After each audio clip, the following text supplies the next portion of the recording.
Let's wind up with shares first. Go some बाकी उसके बाद डिवेंचर स्टार्ट करता हूँ. देखो.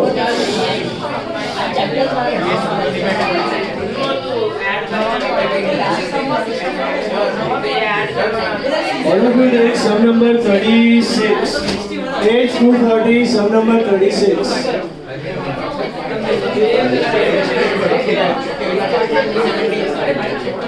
17 सम का आंसर चेक करना है.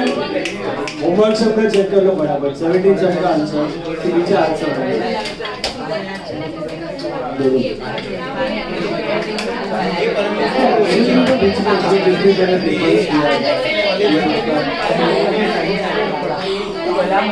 जो एक टेस्ट में फुल मार्क्स आएंगे.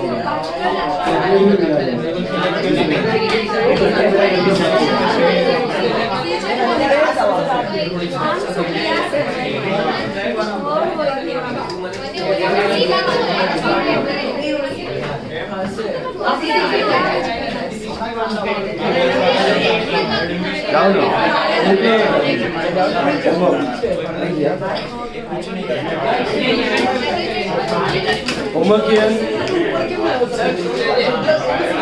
होमवर्क किया?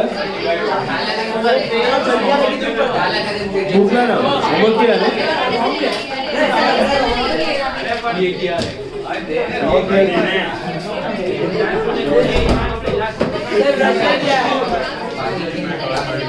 लोग यार फाइन डालेगा तो होमवर्क होगा.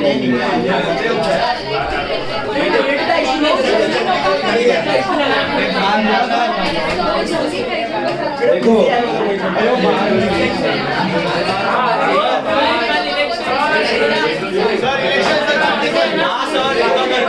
सर रेगुलर टाइम पे लेक्चर.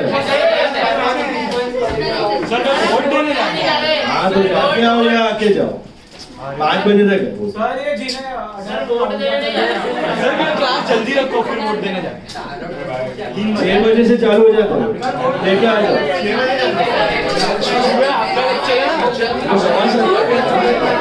सुबह लाइन भी नहीं है. इसको ऐसे दिन से एग्जाम वोटिंग करने में सवेरे भी जाओ. 9 बजे निकल जाओ. 10:30 बजे निकल जाओ. 12:15 बजे निकल जाओ.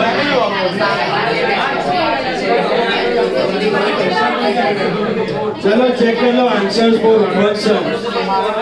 किसी को लग रहा है राइट है तो मेरे को बुक दो. हाँ डेट का मैं डिस्कस करूँगा. नहीं किया ऐसा सीए करेगा.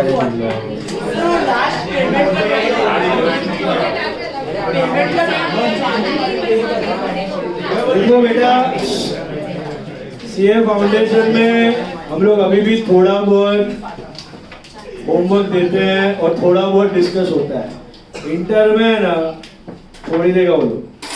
सच्ची बोल रहा हूँ. लेक्चर लेगा यहाँ पे एक टाइप का एटलीस्ट 2 सम तो होता है. 1 सम तो होता है. कभी कभी एक टाइप का एक भी सम नहीं होएगा. लेक्चर होएगा खत्म. तुम्हारा देख लो. और फाइनल तो पूरा खुद से करना है वीडियो लेक्चर से. फाइनल में बैचेस बनता ही नहीं है. कोई क्लास जाता ही नहीं है फाइनल. तो final it is all online pen drive lectures. तो याद रखो सेल्फ डिपेंडेंसी बढ़ाओ. सीए करना है तो 17th सम पहला एंट्री. इसका बज रहा है फोन यार. सैमसंग वाला बंद करो ना. मेरा फोन किसी ने ले लिया उधर बज रहा है. कौन लिया इसका फोन? दे दो इसको. ऐसा करता है सीए में आके यार.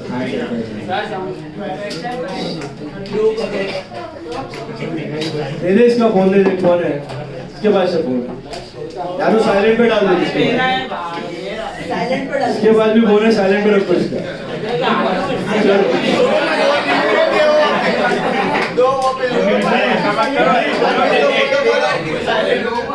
नहीं दे रहा तो एटलीस्ट साइलेंट पे डाल. साइलेंट कर. उसके बाद तेरे पास एक ही बात. अभी देखो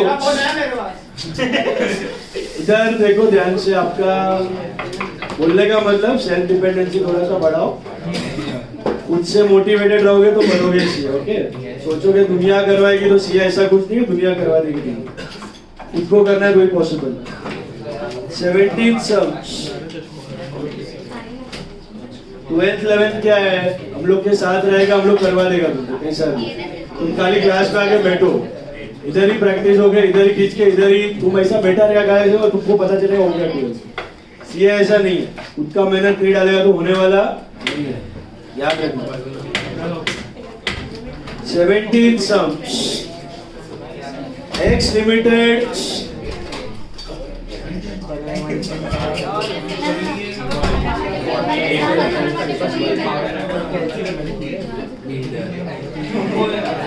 See, look at sum number 17. Read. First entry is bank to equity share application. अभी एप्लीकेशन का डेट मालूम नहीं है तो put a dash, that's 20 into 10 lakh 2 crores मिला। Then application to allotment that is also 2 crores, उसका date है 1/5/16। मैंने एक चीज बोली थी, अगर याद होगी तो, एक ही डेट दिया है तो मतलब उस दिन अलॉटमेंट ड्यू हुआ है और उसी दिन आपका ट्रांसफर एंट्री करना है, मतलब 1/5 को ही एंट्री नंबर 2 और 1/5 को एंट्री नंबर 3 आएगा। तो entry number 3 will be also on first में, that is equity share allotment to equity share capital 3 crores बराबर। उसके बाद जब अलॉटमेंट रिसीव किया ना, एक बंदे ने पूरा पैसा भर दिया विद अलॉटमेंट, तो एंट्री होगी bank to allotment to calls in advance. Okay, bank में आएगा 3.1 crores to allotment 3 crores to calls in advance 10 lakhs। इसका डेट होगा 1/10/16 और जो फर्स्ट कॉल ड्यू है उसका भी डेट होगा 1/10/16। वो एंट्री होगी equity share first call equity share capital 3 crores। फिर रिसीव करने का डेट होगा 1st February 2017। उस दिन होगा bank calls in advance to first call. कितना एडजस्ट करोगे कॉल्स इन एडवांस? 10 लाख नहीं 6 लाख। क्यों 6 लाख? क्योंकि 30 रुपए एडजस्ट करें, बराबर है, 30 रुपया इंटू 20,000 शेयर, सो 6 लाख रुपए। सो बैंक में आना चाहिए 2 crore 94 lakhs, 6 lakh calls in advance to equity share first call will be 3 crores. Is that clear? फिर 1st February 2017 को second call due का equity share second and final call to equity share capital that will be 2 crores मिला। उसके बाद second call receive का date होगा आपका 1st February 2017 मिला। हेलो 1st February 2017 नहीं लोचा हुआ है।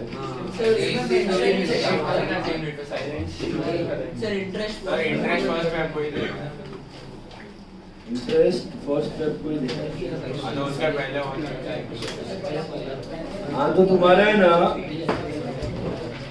On application on allotment on first call on final call, वो सब रिसीव्ड का डेट है, वो सब है ना रिसीव्ड का डेट है, तो डेट में लोचा है वो सब रिसीव, क्योंकि 1st Feb is the last date of receiving, उसी दिन उसने इंटरेस्ट भी भरा है, वो सब ड्यू का डेट्स नहीं है, रिसीव्ड का है। तो अभी वापस बता रहा हूँ, पहला बैंक टू एप्लीकेशन डैश डाल दो, फिर एप्लीकेशन अलॉटमेंट भी डैश डाल दो, फिर अलॉटमेंट टू कैपिटल भी डैश डाल, फिर अलॉटमेंट रिसीव्ड है ना जो चौथा एंट्री, उसका डेट होगा आपका फर्स्ट में, पांचवा एंट्री का भी डेट होगा फर्स्ट में। ओके, पांचवा एंट्री मतलब फर्स्ट कॉल ड्यू का, फिर फर्स्ट कॉल रिसीव का डेट होगा 1st October, second call due का डेट होगा 1st October, और फिर सेकेंड कॉल रिसीव्ड का डेट होगा 1st October। समझा? ये थोड़ा आपको हिंट पकड़ना पड़ेगा समझने के, क्योंकि पैसा आया है ना उस दिन पे, तो ये ड्यू वाला नहीं है, ये रिसीव्ड वाला डेट है। तो पहला दूसरा तीसरा एंट्री में डैश डाल दो, उसके बाद सब नॉर्मल, चौथा पांचवे का डेट सेम, छठवें सातवें का डेट सेम और 8वें 9वें। अभी हाँ जी 8वें का। अभी लास्ट एंट्री होगी bank calls in advance to equity share second and final call. Bank में आएगा 1 crore 96 lakh, call in advance 4 lakh, तो second and final call 2 crore. 6 lakh रुपया फर्स्ट कॉल में एडजस्ट किया, 4 लाख सेकंड कॉल। उसके बाद दिया है we assume that the amount were received, interest was paid to the shareholder on 1st February, मिला? तो 1st February में लोगों को इंटरेस्ट दिया है। अभी इसका लॉजिक क्या है इंटरेस्ट का? इंटरेस्ट कितने टाइम में कैलकुलेट होता है? कब भरना था और कब भरा, कब भरना था और कब भरा। ओके, तो आपका सेकेंड कॉल, आपका सेकेंड कॉल लास्ट कॉल कब भरना था? 1st फरवरी। लेकिन वो बंदे को खाई था, उसने एडवांस में भर दिया, उसने तो अलॉटमेंट के टाइम पे भर दिया, तो कब भरा? 1st मई को भरा। Are you understanding? Second call भरना था 1st मई को, भर दिया 1st मई। वैसे ही ये सब भरने वाला डेट है, वापस बोल रहा हूँ, ड्यू वाला नहीं है, रिसीव्ड वाला है। Are you clear with dates? Now first call कब भरना था? फर्स्ट कॉल कब भरना था? 1 अक्टूबर को भरना था, और कब भरा? 1 मई को। Are you listening?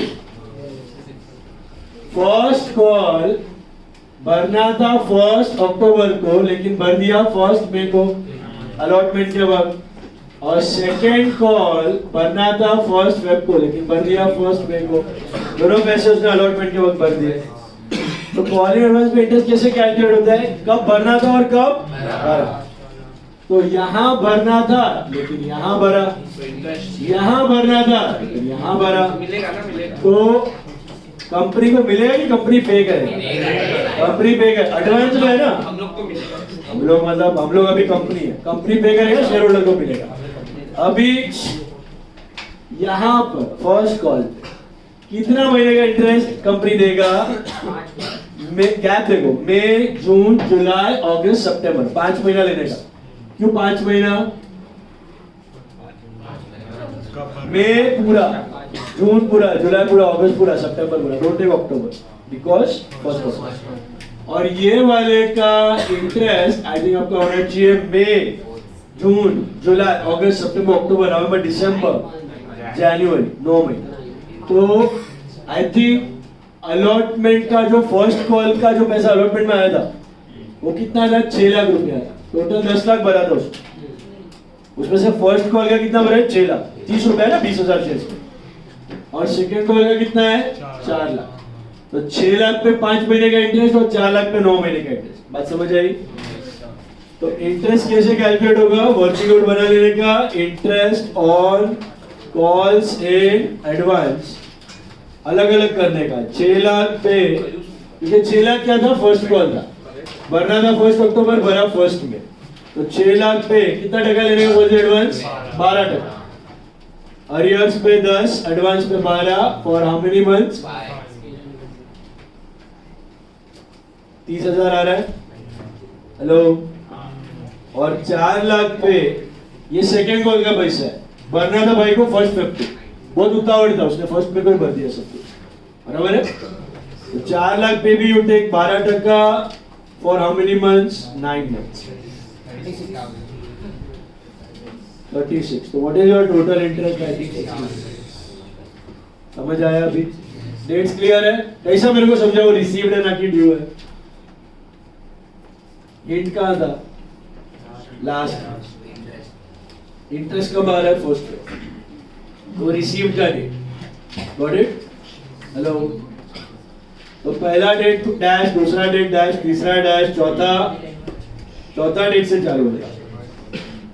चौथे एंट्री का डेट होगा 1 में, 5वें का भी 1, 6वें का होगा 1 अक्टूबर, 7वें का भी 1 अक्टूबर, और 8वें का होगा 1 अक्टूबर। इंटरेस्ट ड्यू का, इंटरेस्ट ड्यू और रिसीव्ड ये सेम डेट होगा। ड्यू मतलब खाली वही डेट तो होता है, खाली फॉर्मेलिटी के लिए हम लोग पहला रिसीवेबल पे रिसीव, कोई भी टेबल फिर पे रिसीवेबल पे वही दिन। अभी इसका एंट्री क्या होगा? 2 एंट्री करना है, interest on call in advance to equity share holder. पहला एंट्री होगा इंटरेस्ट, ये पहला फरवरी को होगा, interest on call in advance to equity share holder, this is paid और पेएबल, और ये इंटरेस्ट ड्यू है और फिर पे करो तो एंट्री क्या होगा, equity share holder to bank. Okay, is this clear? That was your 17th sir. कल क्लास टेस्ट हुए। हाँ, सेम टाइम रेगुलर। इलेक्शन है सर। हाँ तो क्या बोलते हैं, क्लास के बाद जाओ पूरा मैं क्या वोट करो ऊपर कर, क्लास ना પછી જઈ શકે। એવું ના હોય। पहला वोट जाएगा तो ज्यादा वोट देगा। हाँ 5 बजे तक खुला है। सर आपने नहीं वोट किया। चलो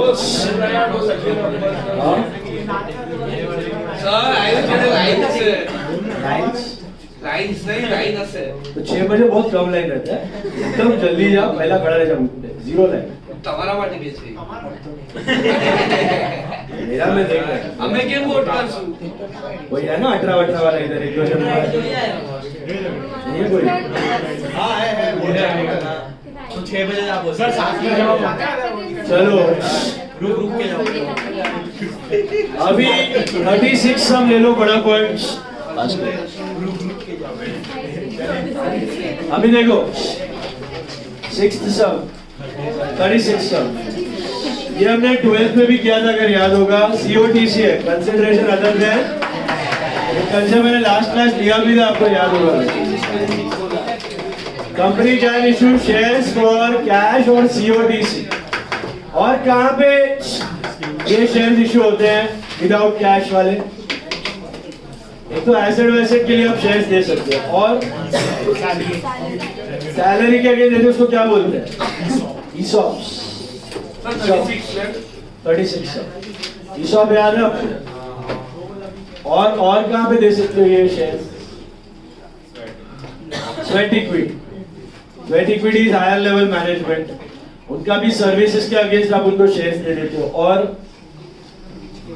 प्रमोटर्स को भी देते हो ना फ्री ऑफ कॉस्ट। वहां पे क्या आता है बुक्स में, क्या दिखता है? गुडविल दिखता है। क्या दिखता है? इतना सारा पार्टीज को शेयर्स आप फ्री ऑफ कॉस्ट दे सकते हो।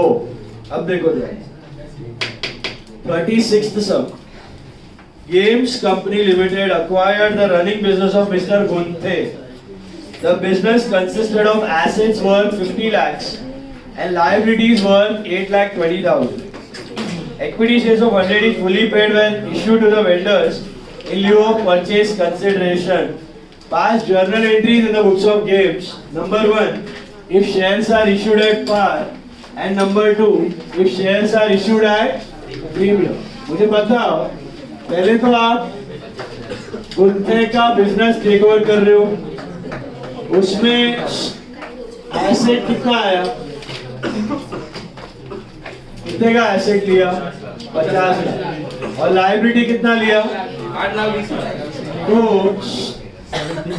गुंथे भैया को कितना पैसा देना बनता है?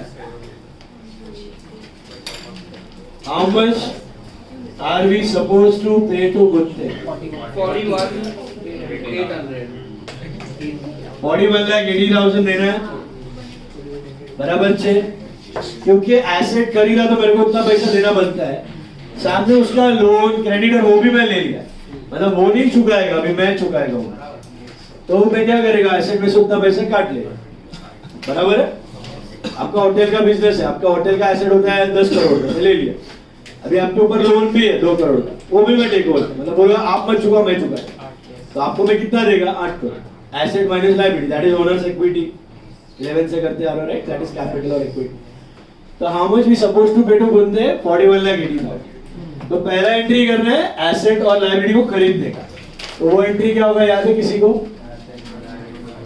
सन्ड्री एसेट्स अकाउंट डेबिट, कितना? 50 lakh toward sundry liabilities account, कितना? 8,20,000 टूवर्ड कैश और बैंक गुंथे गुंथे डायरेक्टली ये सेटलमेंट नहीं होता। पहले क्रेडिट पे ले लेते हो बिजनेस, ये चना कुरमुरा नहीं, आप डायरेक्टली बिजनेस खरीदा और उसको बैठे बैठे शेयर्स दे दिया, नॉट पॉसिबल। तो पहले बिजनेस टेक ओवर होता है फिर इश्यू होता है शेयर। तो पहले हमेशा क्रेडिट पे, तो this is big business taken over from गुंथे, big business taken over from गुंथे, बिजनेस परचेज या बिजनेस टेकन ओवर। अभी रिटर्न में ये गुंथे को क्या दिया, कैश दिया कि शेयर दिया? शेयर। तो एंट्री क्या बनेगी, गुंथे टू बैंक या गुंथे टू इक्विटी शेयर कैपिटल। गुंथे टू इक्विटी शेयर कैपिटल देना कितना था, 40,80,000, 100 रुपए के शेयर है। तो सोचो कितने शेयर दिए। इधर आप दिखा सकते हो नंबर ऑफ शेयर्स, इसका फॉर्मूला है amount payable upon issue price, ये लिख के रख दो, amount payable upon issue price. तो 41,80,000 चुकाना था, कितने कितने के भाव के शेयर्स दिए, 100 रुपए। तो कितना शेयर्स दिया हमने उसको, 41,800।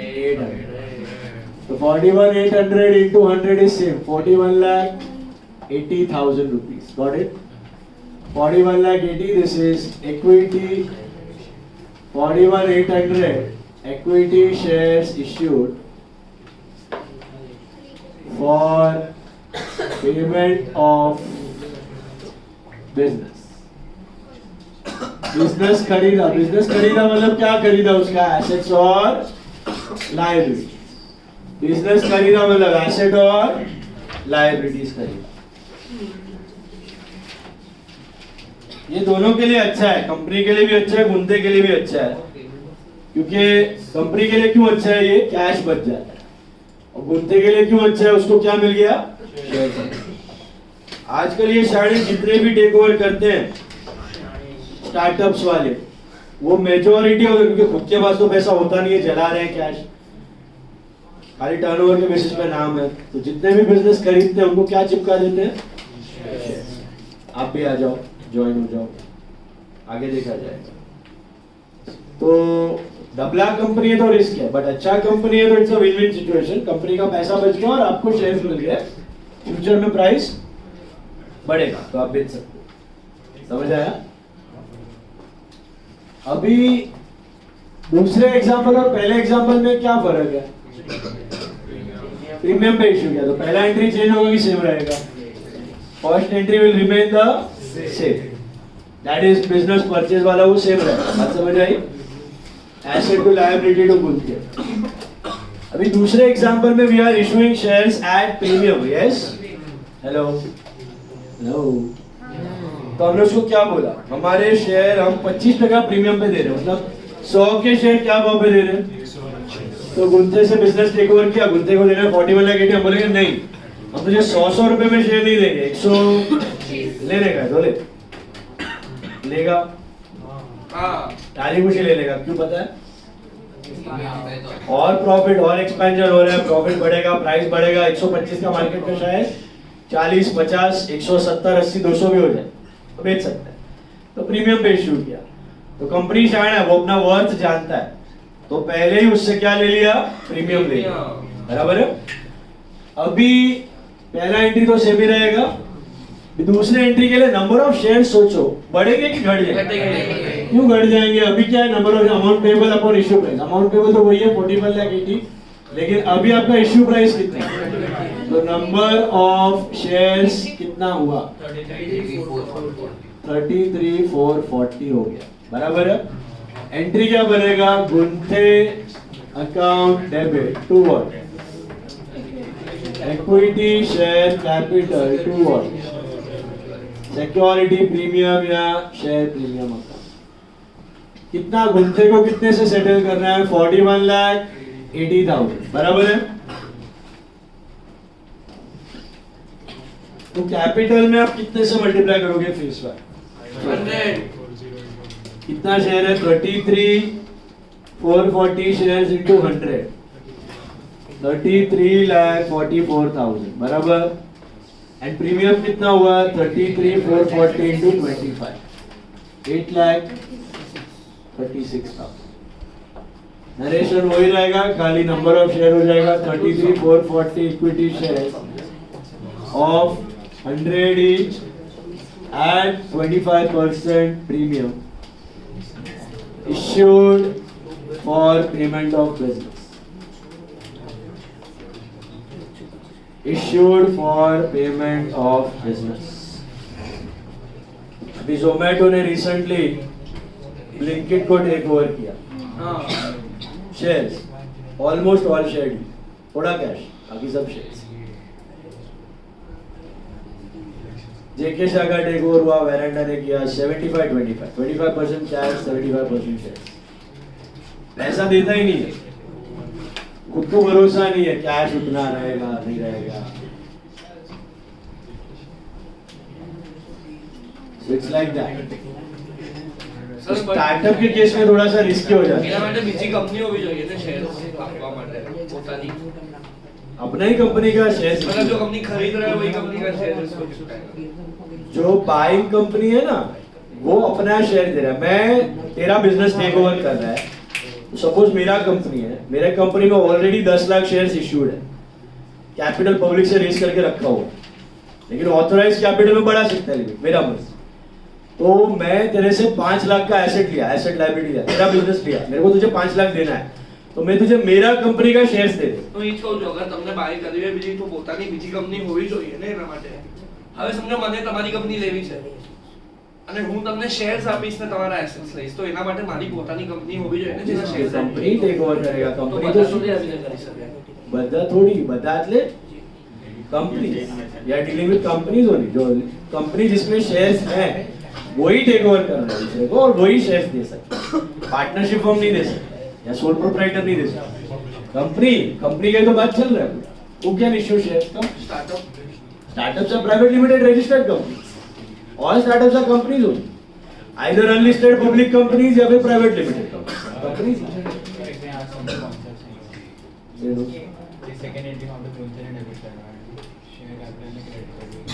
हाँ, तो इसका मतलब क्या हुआ, इसको नेट इफेक्ट तो देखेगा तो क्या हुआ,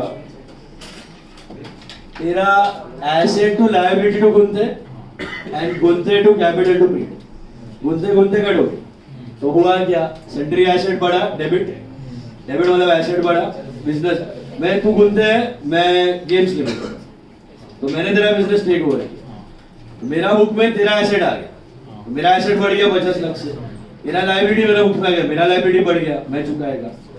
अब मुझे तुझे देना था कितना 41 लाख, उसके बदले मैं तेरे को शेयर्स दे दिया, तो मेरा बैलेंस शीट इमेजिन कर, एसेट्स में 50 लाख बढ़ा, लायबिलिटी में 8,20,000 बढ़ा, 41,80,000 में तो रोकड़ा नहीं दिया, शेयर्स दे दिया, तो मेरा कैपिटल बढ़ गया। तो you are now one of my share holder for 33,44,000 और प्रीमियम पे दिया, तो मेरा रिजर्व बढ़ गया, ये मेरा प्रॉफिट बढ़ गया। This is my reserve 8,36,000 and now you are one of the share holder like any other share holder, but तेरे पास 125 के भाव का शेयर।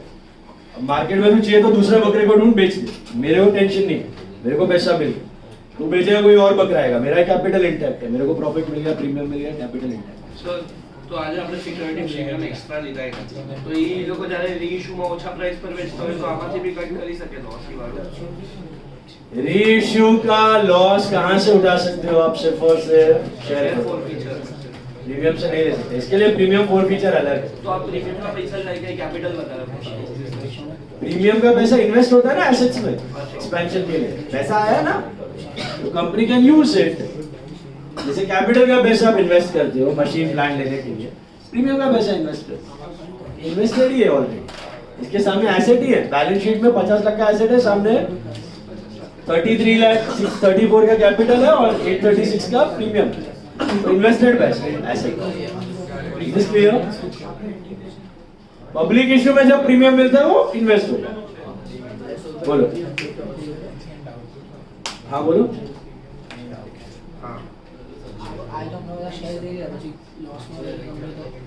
वजह से ना वैल्यू 0 डबला होके बंद हो गया, वही तो है प्रॉब्लम। महेश ट्यूटोरियल ने बहुत जन को ESOPs दिया था, मैंने आपको एग्जांपल दिया भी था शायद, लिस्ट भी हुआ। अगर आपका कंपनी प्रॉफिट में गई है तो मार्केट में भाव बढ़ेगा, फिर कंपनी हुआ लॉस में, वाइट टुडे लॉस पे लॉस करते गया, बंद हो गया, बैंकरप्ट हो गया। बैंकरप्ट से आप डिसोल्यूशन करते हो, क्या होता है? वही होता है, कंपनी लिक्विडेशन आप लर्न करोगे। डिसोल्यूशन में क्या होता था? एसेट्स बेचा जाता है, पहले बाहर वालों को चुकाया जाता है, फिर जो बचता है वो शेयर होल्डर को जाता है, मतलब ओनर्स को जाता है पैसा। याद है आपको? अभी कंपनीज के केस में लिक्विडेशन जब भी होता है, बैंकरप्ट कंपनीज है, asset sold off, sale off करते हो, पैसा आता है, पहले बाहर वालों को चुकाते हो, डिबेंचर्स हो गए, लोन्स हो गए, टैक्सेस हो गए, एम्प्लॉय ड्यूज हो गए, वो सब चुकाने के बाद जो बचता है वो शेयर होल्डर को जाता है।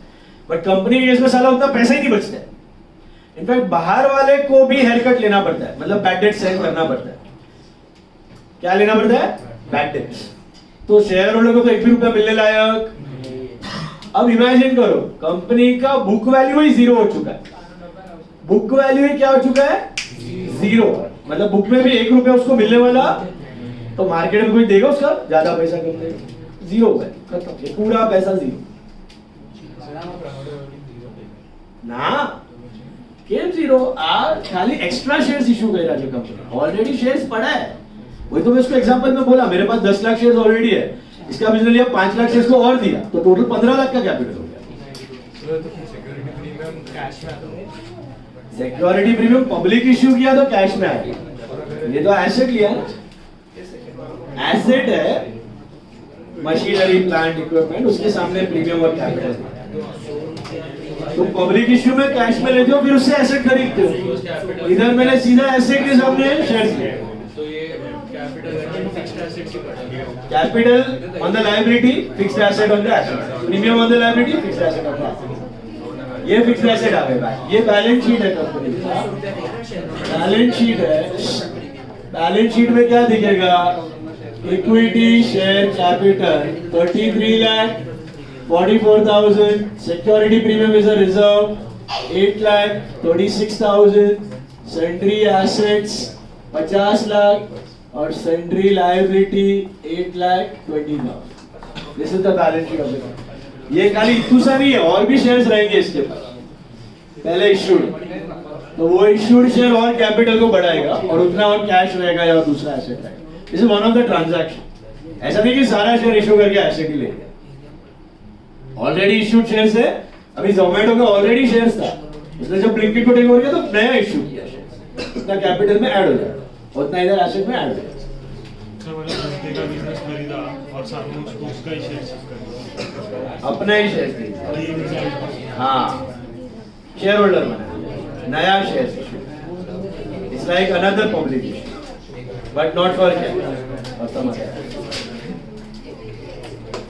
समझा logic? Hello, is this clear now? Public issue में क्या होता है? बैलेंस शीट में कैश आता है और शेयर कैपिटल बढ़ता है, प्रीमियम। सीओटीसी में क्या होता है? एसेट आता है और शेयर कैपिटल। तुम कैश लेगा, कैश से एसेट ही लेता है वापस, इसकी जगह वो वेंडर को ही शेयर होल्डर में। अभी 37 सब इज्जत से बेटा घर पे करना, एक सम होमवर्क दे रहा हूँ, सीए कर रहे हो थोड़ा लाज लज्जा रखो उसका, ओके। 37 सब घर पे करना, सिमिलर है, हो गया? कार में और प्रीमियम में देखो ऐसा होना चाहिए।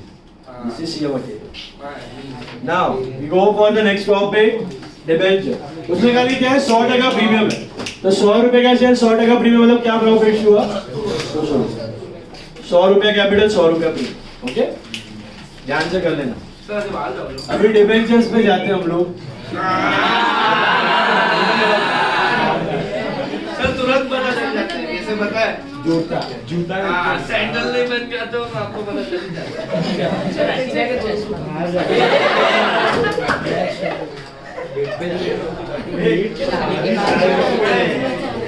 चलो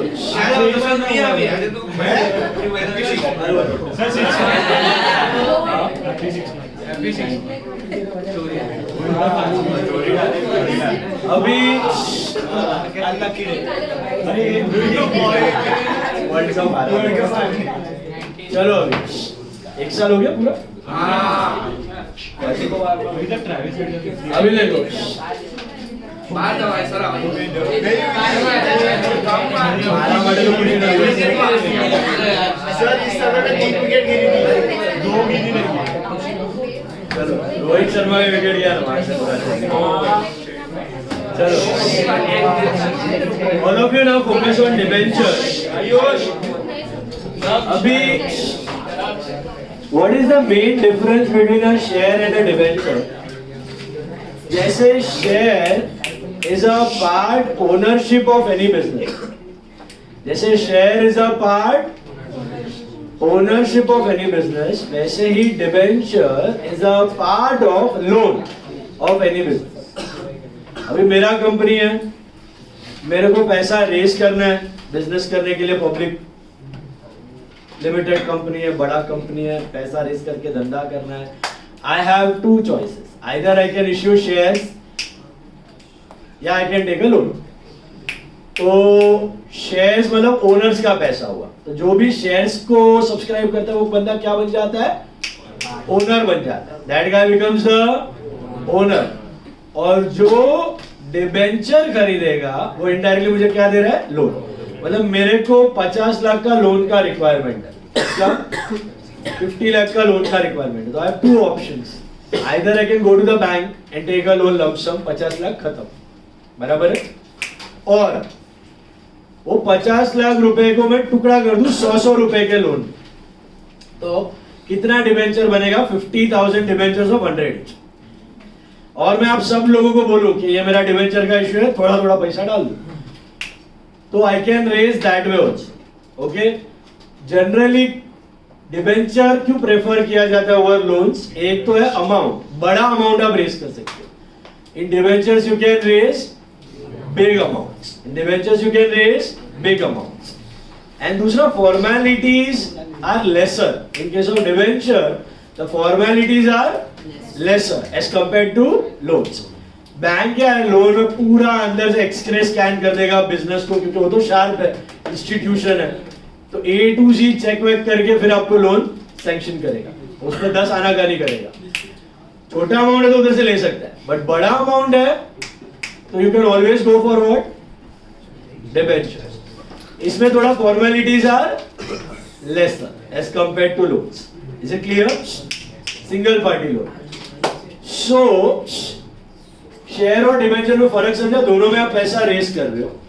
शेयर कैपिटल में आप क्या बना रहे हो? Share holder. वो शेयर होल्डर आपका क्या बन रहा है? ओनर बन रहा है. He will have voting rights, he will vote in your AGM. Okay, he is bearing all the risk. Extra profit loss सब उसको जाने वाला है. Dividend rate is not fixed. Share holder को कंपनी ज्यादा प्रॉफिट किया ज्यादा मिलेगा, कम प्रॉफिट किया कम मिलेगा. डिबेंचर्स मतलब क्या? Part of loan. तो अगर मैंने आपको डिबेंचर होल्डर बनाया, अगर आप मेरे डिबेंचर होल्डर हो, तो आपको कोई प्रॉफिट नहीं मिलने वाला है. आपको क्या मिलने वाला है? इंटरेस्ट मिलेगा. लोन पे आप क्या देते हो? इंटरेस्ट. तो इंटरेस्ट मिलेगा, वो भी फिक्स रेट. तो आपका डिबेंचर अगर 10% डिबेंचर है तो आपको फेस वैल्यू का 10% मिलेगा. जब आपने 1 लाख के डिबेंचर खरीदे मेरे कंपनी के, you have invested 1 lakh in my company as a loan, you will get 10% of that, 10,000. Simple. If you have invested 2 lakhs, you will get 20,000. 10% debenture, 12% debenture, 11% debenture, 9% debentures.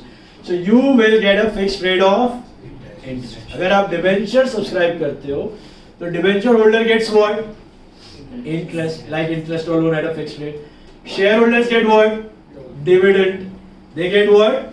Dividend. And dividend rate keeps on changing. ज्यादा profit ज्यादा dividend, कम profit कम. तो मुझे बताओ, will debenture holders be interested in the extra progress or development of the company? क्या ही फर्क पड़ता है, कितना भी प्रॉफिट हो उसको तो फिक्स रेट ऑफ इंटरेस्ट आने वाला है, बराबर. So that's why debenture holders they do not have any voting rights. जो debenture loan givers होते हैं they do not have any voting rights. They are the creditors of the company. They are the creditors of the company. Okay? But एक खासियत है debenture holder का. They get interest irrespective of profit or loss. They get interest आप झक मार के loss करो profit करो, आपको इंटरेस्ट तो देना ही पड़ेगा. लोन पे इंटरेस्ट तो चुकाना ही पड़ता है. तो वैसे ही डिबेंचर होल्डर लॉस करने के बाद भी उसको इंटरेस्ट देना पड़ेगा. लेकिन डिविडेंड ऐसा नहीं होता. डिविडेंड कब दिया जाता है? Only in case of profit हुआ तो ही डिविडेंड दिया जाता है, वरना कोई डिविडेंड दिया नहीं जाता. तो डिबेंचर्स पे आपको, अगर मेरा कंपनी ने डिबेंचर इशू किया है, जब मार के मेरे को इंटरेस्ट तो देना पड़ेगा। It depends on your view. Generally debenture company पे आजकल 10, 11, 12% दे देते हैं। तो it depends on your risk appetite. अगर आपका रिस्क एपेटाइट ज्यादा है तो आप शेयर्स में इन्वेस्ट करो, क्योंकि उधर डिविडेंड फ्लक्चुएटिंग है लेकिन रिटर्न्स भी ज्यादा है। अगर आपका रिस्क एपेटाइट कम है तो आप डिबेंचर्स में इन्वेस्ट करो। आपका पैसा थोड़ा सेफ है, क्योंकि चुकाने के वक्त भी जब कंपनी लिक्विडेट होता है तब पेमेंट के प्रेफरेंस में पहला पेमेंट किसको जाएगा? डिबेंचर, आउटसाइडर अभी बता ना, लोन गिवर्स, आउटसाइडर्स, उसके बाद शेयर होल्डर को जाएगा। तो आपका पैसा कंपैरेटिवली थोड़ा सा सेफ है, बट आपको इंटरेस्ट भी फिक्स रेट से मिलेगा, रिटर्न्स भी कम रहेगा, रिस्क भी थोड़ा कम है। एक फिक्स रेट से इंटरेस्ट मिलेगा, उधर रिस्क कम हो गया, लेकिन फिक्स ही रेट से मिलेगा, ज्यादा मिलने वाला आपका रिटर्न्स भी कम होगा। तो it depends on the person to person basis कि उसको शेयर्स में इन्वेस्ट करना है या डिबेंचर। अगर आपको फिक्स्ड इनकम चाहिए, शेयर्स पे क्या फिक्स्ड रेट से इनकम भी नहीं मिले, कभी डिविडेंड दे कभी डिविडेंड ना दे, ऐसा भी हो सकता है। उसमें क्या मार्केट के भाव के लिए शेयर्स लिया जाता है। मार्केट भाव बढ़ा तो आप बेच सकते हो, मार्केट भाव घटा तो आप लॉस वगैरह बेयर कर सकते हो। Debentures are mainly purchase for a fixed running income. Debentures generally public क्यों इन्वेस्ट करता है? For a fixed running income, हर 6 महीना हर महीना उसको इंटरेस्ट मिलने वाला। अभी हम लोग कंपनी के पॉइंट ऑफ व्यू से सोचते हैं। तो डिबेंचर्स पहला तो होता है क्या है? दे आर द ओनर्स और they are the creditors. They are the loan givers of the company. Rate of interest remains fixed, irrespective of profit loss आपको इंटरेस्ट देना पड़ेगा। अब कंपनी चूज करता है कि उसको कितना पैसा शेयर से रेस करना चाहिए और कितना पैसा लोन से। जनरली 60 to 70% खुद का पैसा होना अच्छी बात है और 30-40% बाहर। ऐसा कोई थंब रूल नहीं है कि इतना ही होना चाहिए, बट 50% से ज्यादा पैसा जनरली खुद का होना, ये मैंने आपको वर्टिकल स्टेटमेंट्स के टाइम पे भी बताया था। खुद का पैसा ज्यादा हो तो स्टेबिलिटी देता है, बाहर का पैसा ज्यादा हो तो कभी भी निकाल देगा, तो रिस्क है। तो इसलिए शेयर होल्डर इक्विटी ज्यादा होना चाहिए, डिबेंचर का पैसा कम होना चाहिए। हो सके तो जीरो डिबेंचर या जीरो लोन वाला company is the best company, क्योंकि उसमें सारा का सारा पैसा किसका है? खुद का है, शेयर होल्डर्स का, ओनर्स का। ओनर का पैसा लगा रहता तो टेंशन नहीं है, कोई मांगने आने वाला नहीं। तो zero debt companies are the best company, but जरूरत पड़ जाए तो it can go for 10, 20, 30% of loan amounts. Is this part clear? Comfortable है? नाउ डिबेंचर्स, मुझे एक बात बताओ, शेयर्स तो स्टॉक मार्केट में डील होता है। एक बार कंपनी ने आईपीओ लाया, इश्यू के वक्त पैसा रेस कर लिया, आप सबने शेयर सब्सक्राइब कर लिया, फिर आपको निकलना है कंपनी में से, तो आप नए बकरे को ढूंढो, स्टॉक मार्केट में जाओ, उसको अपना शेयर बेचो, वो आपका शेयर खरीदेगा, आप निकल गए, वो शेयर होल्डर बन गया। कंपनी के पास कैपिटल इंटैक्ट पड़ा हुआ है, बराबर है? तो आपको अगर अपने शेयर्स डील करने तो आप स्टॉक मार्केट में कर सकते हो। और ये स्टॉक मार्केट में प्राइस कैसे डिटरमाइंड होता है? By demand and supply. If the company is doing good, the market price of the shares will increase. The company is doing bad, market price will decrease. Because there is an incentive for the shareholder. The company is doing good, profits will increase, उसी को मिलने वाला है। Loss है तो उसी को bear करना है। इसके लिए वो sensitively related है। The earnings of the company are related to the price of the shares. If the earnings increase, price increases. If the earnings decrease, price decreases. So you can always deal with your shares in the stock market. Daily thousands of crores of shares are dealt every day of various companies in the stock exchange. खरीदा बेचा जाता है, निकल सकते हो आप। मुझे एक बात बताओ, would a debenture holder be interested to give a higher price for your debenture? Think about it. You are a debenture holder, आपने 1 लाख का डिबेंचर में इन्वेस्ट किया है, आपने लोन दिया कंपनी। कोई ऐसा दूसरा बकरा आएगा आपके पास, बोलेगा मैं 1.5 लाख देने को रेडी हूँ आपके डिबेंचर, या मैं 2 लाख देने को रेडी हूँ। क्यों?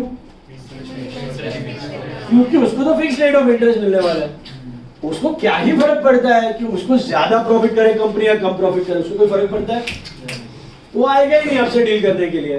फिर भी there is a separate bond market, just like stock market, there is a separate bond market which deals with fixed income security, mainly government bonds. Government bonds भी similar to debenture है। Debenture मतलब company आपसे loan ले रहा है, government bond मतलब government आपसे loan ले रहा है। there's a bond market which is around 10 times larger than stock market. उसमें डील होते हैं डिबेंचर्स एंड बॉन्ड्स, डील होते हैं मतलब बाइंग सेलिंग होता है, डिबेंचर्स का भी बाइंग सेलिंग होता है, डेट मार्केट बोलते हैं, डेट मार्केट या bond market. Now how does it work, okay, वो काम कैसे करता है? तो याद रखना डिबेंचर का जो प्राइस होता है it is not related to the profit making capacity of the business, थोड़ा पार्ट होता है उसमें भी, मैं उस पार्ट पे आऊंगा, बट मेनली डिबेंचर का फ्लक्चुएशन इन प्राइस, डिबेंचर का जो प्राइस फ्लक्चुएट होता है that is mainly related to the market rate of interest. Debenture का जो प्राइस फ्लक्चुएशन होता है that is related to market rate of interest. Market rate मतलब जो आरबीआई डिटरमाइन करता है ना आपका इंटरेस्ट रेट, कोविड के वक्त एकदम डाउन कर दिया था, थोड़ा 1%, फिर धीरे धीरे बढ़ा के 4.5, 5, 6% कर दिया था, अभी 5.5% कुछ चल रहा है, repo and reverse repo rate. तो वो जो इंटरेस्ट रेट आरबीआई डिटरमाइन करता है उसके बेसिस पे आपका डिबेंचर का प्राइस फ्लक्चुएट होता है। Simple way to remember, if the market rate of interest is lower, debenture prices increase, and if the market rate of interest is higher, debenture prices decrease. कैसे काम करता है, simple सा example लेते हैं। Suppose market में RBI का rate of interest चल रहा है 8%, अभी कुछ 5.5-6% चल रहा है। इजी एग्जांपल के लिए सपोज आरबीआई का रेट ऑफ इंटरेस्ट चल रहा है 8%, मतलब मैं आरबीआई का बॉन्ड्स वगैरह में डाल दूंगा या गवर्नमेंट ऑफ इंडिया बॉन्ड्स में डाल दूंगा, मुझे कितना मिलेगा? 8% रिटर्न मिलेगा। लाख रुपया डालूंगा 8,000 मिलेगा हर साल का, बराबर है। अभी कंपनी का डिबेंचर्स है, कंपनी का डिबेंचर्स है, उसका रेट ऑफ इंटरेस्ट है 10%, उसका रेट ऑफ इंटरेस्ट है 10%, मतलब क्या कि उसका फेस वैल्यू, समझो आपने 1 लाख का डिबेंचर में इन्वेस्ट किया, 1000 डिबेंचर्स ऑफ 100, तो आपको कंपनी कितना इंटरेस्ट देने वाला है? 10% ऑफ 1 लाख, तो कितना मिलेगा आपको? 10,000 मिलेगा। और आरबीआई बॉन्ड, गवर्नमेंट बॉन्ड में डालोगे तो कितना मिलेगा? 8,000 मिलेगा। तो सब लोग कहां भागेंगे? कंपनी के लिए भागेंगे, इन्वेस्ट करने के लिए भागेंगे। तो क्या होगा? सब लोग भागेंगे तो डिमांड बढ़ेगा, सप्लाई घटेगा तो प्राइस बढ़ेगा। तो धीरे धीरे मैं तो जाना है, मैं बोलेगा 100 रुपए डिबेंचर, क्यों 100 रुपए में दूं? मैं कोट कर देगा 110, मैं कोट कर देगा 110, तो ये प्राइस आपका 1 लाख का हो जाएगा। There are 1000 debentures of 100 each, 1000 debentures of 100 each. Market में प्राइस अगर 1,10,000 हो गया, 1 लाख। अब mind you, company interest face value पे देता है, किस पे देता है? फेस वैल्यू पे देता है, ना कि मार्केट वैल्यू पे देता है। किस पे देता है? Face value. इवन शेयर्स का dividend is on face value. So what will happen now, that new बकरा is buying this for 1,10,000, he will get 10,000 rupees of interest, but he has invested 1,10,000. So what is 10,000 as a percentage of 1,10,000? I think it comes to 9.09%. Correct? तो अभी उसको बोलते हैं yield। क्या बोलते हैं? yield, Y-I-E-L-D, debenture yield या bond yield. तो yield उसका हो गया 9.09%। Still it's good for him, right? Why? इधर उसको 9% मिल रहा है, इधर डाल दो तो प्राइस 110 पे रुकेगा नहीं, प्राइस और बढ़ेगा, प्राइस और बढ़ेगा। प्राइस कितना हो जाएगा? शायद 120 हो गया, शायद 1,20,000 हो गया। अब चेक करते हैं। सो 1,20,000 पे 10,000 मिल रहा है, तो कोई तो बेचेगा, कोई तो ले लेगा। 1,20,000 में कोई तो ट्रेड करेगा, मेरे को तो 10,000 20,000 प्रॉफिट मिल रहा है, तो मैं बेच के निकल जाएगा, दूसरा ले लेगा। अभी भी उसको नुकसान नहीं है। क्यों? What is 10,000 as a percentage of 8.33%? Still is getting more than the government bonds. Price और बढ़ेगा 1,25,000. What is 10,000 as a percentage of 1,25,000? 8%. So I think the price will stop somewhere around 1,25,000. 1,20,000 or maybe lower than that.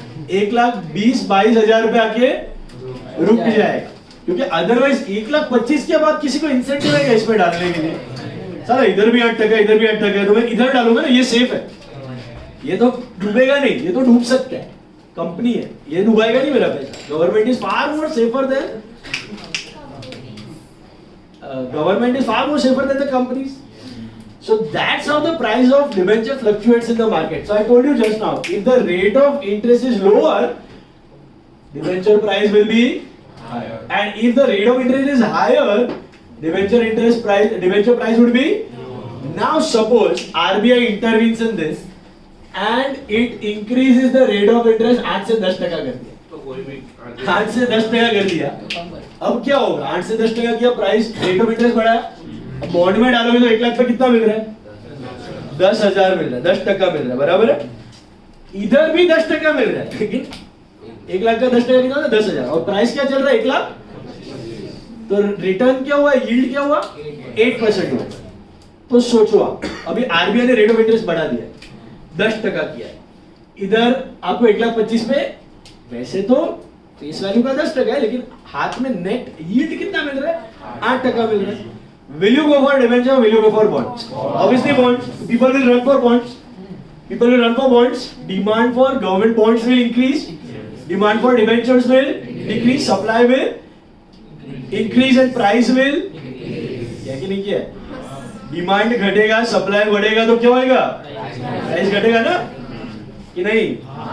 तो 1,25,000 वाला trade होने लगेगा 1,20,000 में, चलेगा कि नहीं? Till people will run for this only. क्योंकि इधर भी 8,000. अच्छा ये चलो 1,10,000 हो गया, स्टिल नॉट 1 लाख हो गया. 1 लाख का 10% कितना होता है? इधर भी 10,000 मिल रहा है, वो सेफ है. तो साला और गिरेगा, 98,000 99,000 पे आके रुक जाए.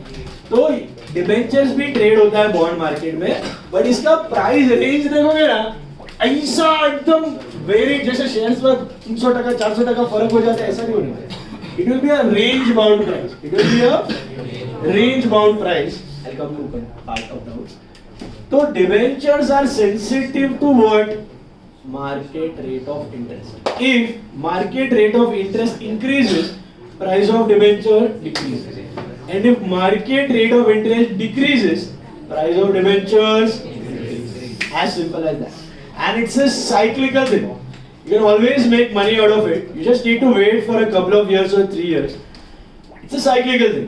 कोविड आता है, आपको पढ़ा होगा इकोनॉमिक्स में, ट्रिनिटी बोलते हैं इसको. क्या बोलते हैं? Trinity. Inflation, foreign exchange rate and your rate of interest.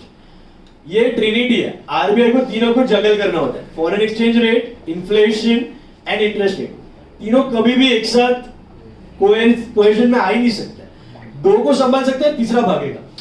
Inflation हो रहा है, इन्फ्लेशन बढ़ रहा है. इन्फ्लेशन को कंट्रोल करने के लिए क्या करेगा आरबीआई? इंटरेस्ट रेट बढ़ा देगा. इंटरेस्ट रेट बढ़ा देगा तो क्या हो गया? लोन्स महंगा हो गया, कंपनी को लोन्स नहीं मिलेगा. कंपनी को लोन्स नहीं मिलेगा तो प्रोडक्शन घटेगा. प्रोडक्शन घटेगा तो हाथ में पैसा कम आएगा, एम्प्लॉयमेंट घट जाएगा. एम्प्लॉयमेंट घट जाएगा तो डिमांड घटेगा. डिमांड घटेगा तो प्राइस स्टेबल हो जाएगा. बट फिर रिसेशन आएगा. तो रिसेशन को कंट्रोल करने के लिए उसको क्या करना पड़ेगा? वापस रेट ऑफ इंटरेस्ट घटाना पड़ेगा. रेट ऑफ इंटरेस्ट घटाया, धीरे धीरे पब्लिक हाथ में पैसा आया. पैसा आया तो सप्लाई बढ़ गया पैसे का, तो इन्फ्लेशन बढ़ेगा और सामने फॉरेन एक्सचेंज रेट, रूपी वीक होएगा, डॉलर स्ट्रांग होएगा. पहले डॉलर स्ट्रांग था, रूपी सॉरी, जब रेट ऑफ इंटरेस्ट घटाएगा तो रूपी वीक होएगा, डॉलर स्ट्रांग होएगा. जब रेट ऑफ इंटरेस्ट बढ़ा रहा था तभी रूपी स्ट्रांग होता है, डॉलर वीक होता है. तो 2 चीज कंट्रोल में रहता है.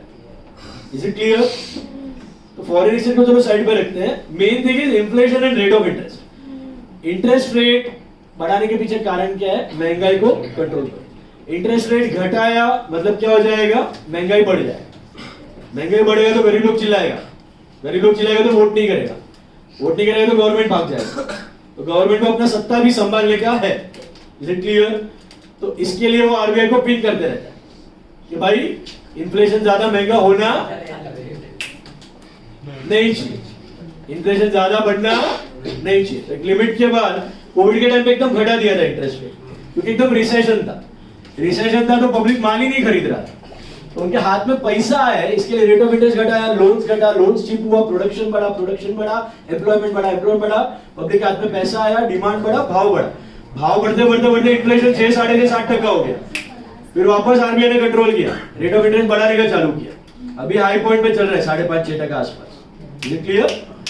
अभी वापस धीरे धीरे इतना इकोनॉमी में बूस्टअप आ गया, इन्फ्लेशन बढ़ेगा तो वापस धीरे धीरे क्या करेगा, रेट ऑफ इंटरेस्ट वापस, अभी सॉरी इंटरेस्ट बढ़ाने का चालू किया है। कोविड के टाइम पे घटाया था, वापस बढ़ाया, अभी वापस क्या हो जाएगा, बढ़ाने की वजह से रिसेशन टाइप का इकोनॉमी चालू हो गया, डिमांड कम हो गया पब्लिक का, तो धीरे धीरे आरबीआई क्या करेगा, रेट ऑफ इंटरेस्ट घटाने का चालू करेगा। So if you know the connection between bonds and interest rate, what you can do when the rate of interests are lower, bond prices are higher. तो आप खरीदोगे कि बेचोगे? तो बेचोगे। And when the rate of interest are higher, bond prices are, so this is the time to buy bonds or sell bonds. Buy bonds. Buy fixed income debentures and keep. Slowly and gradually, as and when the interest rates decline, the price of bonds will rise. You can make some profit, but इसमें चना गुरमुरा मिलता है। As I told you, the price fluctuations are very less. तुम देखो ना यार, 10 लाख रुपया डालेगा, 2-3 रुपया, 2-3 टका, 10 लाख रुपया डालेगा उस पे 2-3 टका तुमको मिलेगा मैक्स टू मैक्स कमाने के लिए। तो कितना हुआ, 20-30 हजार हुआ। 10 लाख पे 20-30 हजार रुपए, इट्स वेरी लेस।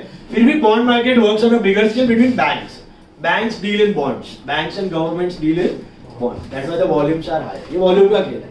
वॉल्यूम ज्यादा है तो आप बना सकते हो उसमें पैसे. एक छोटा में 10,000 रुपए का बॉन्ड करेगा, उसका 2-3 टका हुआ 200-300 रुपया, क्या ही कमाने का, उसका तो उतना तो फाइन पड़ जाएगा. अभी बोलो, what was your doubt? फटाफट बोलो गाइस, फिर आगे बात करते हैं. जो इंटरेस्ट रेट आप बोल रहे हैं वो लोन पे है कि बॉन्ड पे? सबका वही है. पर अगर इंटरेस्ट ऑन लोन कम ज्यादा है, मतलब ये पब्लिक लिमिटेड कंपनीज का नहीं है, वो आरबीआई जो डिसाइड करता है वो बॉन्ड्स का है. हाँ, अगर आरबीआई इंटरेस्ट ऑन लोन बढ़ाएगा तो डिबेंचर्स का डिमांड बढ़ेगा, क्योंकि उनको बैंक से लोन महंगा मिलेगा, तो फिर डिबेंचर सस्ता पड़ेगा ना. तो सामने डिबेंचर भी तो हो जाएगा ना चेंज वैल्यू में.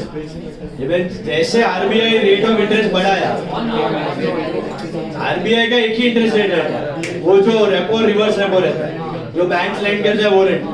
जैसे इंटरेस्ट रेट बढ़ाया, फटक से मार्केट में डिबेंचर घट जाएगा पार पे आने के लिए. बढ़ जाएगा ना, क्योंकि घट जाएगा. आरबीआई बैंक को इतने पे लेंड करता है, बैंक थोड़ा और बढ़ा के कंपनी को लेंड करेगा, महंगा होगा ना लोन, तो फिर डिबेंचर से. बट डिबेंचर वो सेल्फ एडजस्ट हो ही जाएगा उतने रेट पे, क्योंकि जो ये एग्जिस्टिंग डिबेंचर का बात चल रहा है. नया डिबेंचर इशू कर रहा है ना कंपनी, वो एग्जिस्टिंग रेट पे ही करेगा ना, जो आरबीआई रेट से थोड़ा ज्यादा है ऑफर करने के लिए. कभी भी है ना नया डिबेंचर इश्यू होता है ना, अभी नए डिबेंचर पे जाएगा. ये एग्जिस्टिंग डिबेंचर आपको समझ में आया? Existing debentures fluctuate because of what? Market rate of interest. अभी एक और चीज सुनो, एक चीज इसका मार्केट रेट ऑफ इंटरेस्ट रहता है, एक चीज इसका मार्केट रेट ऑफ इंटरेस्ट रहता है. दूसरा, डिबेंचर का भाव खाली मार्केट रेट ऑफ इंटरेस्ट से चेंज नहीं होता, मोटा मोटी होता है. आपको ट्रू ऑफ में वैसे ही पूछा जाएगा. प्रैक्टिकलिटी में it is also concern with the company. There are few debentures, सुनना ध्यान से, which give a return of yield of 14%, 15% also. कितना देता है? 14-15% का यील्ड का डिबेंचर. आप ऑनलाइन जाके चेक करना, डिबेंचर्स कंपनी यील्ड लिस्ट आ जाएगा. तो आपको लगेगा अरे 1 लाख रुपए डाला 15%, ये तो म्यूचुअल फंड से भी ज्यादा है. लेकिन सामने वो कंपनी है ना, सब भंगार है. भंगार मतलब साला उसका घरा गुना कुछ नहीं है, ऐसा मरेले का हालत में. और ऐसे कंपनी में अगर आप इन्वेस्ट कर देते हो तो साला डिबेंचर का इंटरेस्ट तो चलो आया 1-2 साल आया कि नहीं, वो उसका भी गारंटी नहीं है. वो डिबेंचर का पैसा भी वापस आए उसका गारंटी डूब जाए. तो कंपनी कितना स्ट्रांग है, उसमें कितना एसेट्स है, वो भी मैटर करता. आपका डिबेंचर के पीछे सिक्योरिटी भी होना जरूरी. तो कभी ज्यादा इंटरेस्ट रेट के लालच में डिबेंचर में इन्वेस्ट करने का नहीं. डबला कंपनी रहेगा ना, जंक बॉन्ड्स बोलते हो. तो जंक बॉन्ड्स मतलब ऐसा फालतू कंपनी रहेगा कि मेन कैपिटल ही आपका वापस शायद ना, ऐसा भी हो सकता है. ओके, तो generally good companies the rate of interest hovers around 9 to 11%. Now I'll come to the issue of new debentures. What he asked just now. Suppose ये बोल रहा है क्या RBI का रेट ऑफ इंटरेस्ट समझो 8% था और मेरा कंपनी को नया डिबेंचर इश्यू करना है. सुनना ध्यान से, आप एक कंपनी के मैनेजर हो, आपको नया डिबेंचर इश्यू करना है. मार्केट में रेट ऑफ इंटरेस्ट चल रहा है 8%. समझो बॉन्ड्स, एफडीज, आपका जो लोन गिविंग है कंपनी का 8% चल रहा है. आप एज अ कंपनी वो डिबेंचर क्या रेट पे इश्यू करोगे? 8 से ज्यादा. ऑब्वियसली 8 से ज्यादा. तो ही तो आएंगे आप में इन्वेस्ट करने के लिए. Are you understanding? तो ही तो आएंगे इन्वेस्ट करने के लिए. और ऊपर से आपके कंपनी में वो डाल रहा है पैसा, तो रिस्क ज्यादा है. गवर्नमेंट में सेफ है पैसा उसका. तो जनरली जो गवर्नमेंट बॉन्ड्स रहता है उससे प्रीमियम पे चलते रहता है डिबेंचर का रेट ऑफ इंटरेस्ट. अगर ये 8% तो वो 9, 10, 11% पे चलता रहेगा. वो 6% तो ये 7, 8, 9% पे चलता रहेगा. थोड़ा सा प्रीमियम क्योंकि रिस्क भी उधर ज्यादा है. समझ आया? This is how the company will issue debenture. तो RBI rate of interest suddenly अगर घटा दिया 8 से 6% कर दिया, तो ये भी 7%, 8%, 9% पे इश्यू करे. थोड़ा प्रीमियम पे करे. Okay, now let us understand the entries for debentures. Basic entry वही है. मुझे बताओ what is the entry for issuing पूरा कैपिटल एक साथ? Bank to capital. What is the entry for taking a loan amount पूरा एक साथ? Bank to loan. So what should be the entry for issuing debentures पूरा एक साथ? Bank to debenture. Bank to debenture capital नहीं लिखना है, bank to debenture लिखना है. Capital is used for owners money, debentures are loans. Right? Bank to debenture 8% debenture 10%. That prefix is rate of interest. वो चिपक के रहेगा डिबेंचर के साथ. ठीक है, ये समझ आया? अब जैसे सुनना ध्यान से, shares can be issued at par premium, discount पे नहीं हो सकता. But debentures can be issued at par premium और डिस्काउंट. कैसा? फॉर एग्जाम्पल मैंने आपको अभी अभी बताया कि मार्केट में रेट ऑफ इंटरेस्ट चल रहा है समझो 8%. कितना? और मेरा कंपनी ने डिसाइड कर दिया है 10% का डिबेंचर इश्यू करेंगे हम. कंपनी ने डिसाइड किया कितने पे? 10% वाले डिबेंचर इश्यू करेंगे और मार्केट में चल रहा है 8%. तो कंपनी शाना है. कंपनी क्या करेगा? 1 लाख का डिबेंचर 1 लाख में इश्यू नहीं करेगा. कितने पे करेगा पता है? 1,25,000 पे करेगा. क्योंकि जो उसका डिबेंचर खरीद रहा है उसको यील्ड कितना मिलेगा 1,25,000 पे? 8%, जो कि रेट ऑफ इंटरेस्ट चल थोड़ा ज्यादा रहेगा. 1,25,000 की जगह 1,24,000-23,000 में कर देगा. बट प्रीमियम पे इश्यू करेगा. कंपनी क्या करेगा? प्रीमियम पे. वो उसको डिबेंचर को ज्यादा मलाई खाने को देगा क्योंकि उसको पता है जैसे सालों कंपनी लाख रुपए में डिबेंचर देगा, what will the debenture holder do? You know, sell it for how much? जो भी आया हो नया वाला खरीदेगा, वो भी बेच देगा. क्या भाव? अल्टीमेटली भाव कितना होने वाला है? 125 के आजू बाजू होने ही वाला है. तो कंपनी क्या करेगा? पहले ही क्यों उसको टका मुंडा कर देगा, हम लोग ही क्यों प्रीमियम ना ले लेंगे. तो उसको अगर 10% वाला डिबेंचर इश्यू करना है, 10% वाला डिबेंचर इश्यू करना है तो पहले ही क्या प्राइस पे इश्यू करेगा? 1,25,000. मतलब लाख का डिबेंचर 25% प्रीमियम. एंड सपोज उसको 10% वाला करना है और मार्केट में रेट ऑफ इंटरेस्ट हो गया 10%, तो एट पार हो गया. 1 लाख का 10,000 मिल रहा है, इधर भी 10,000 मिल रहा है.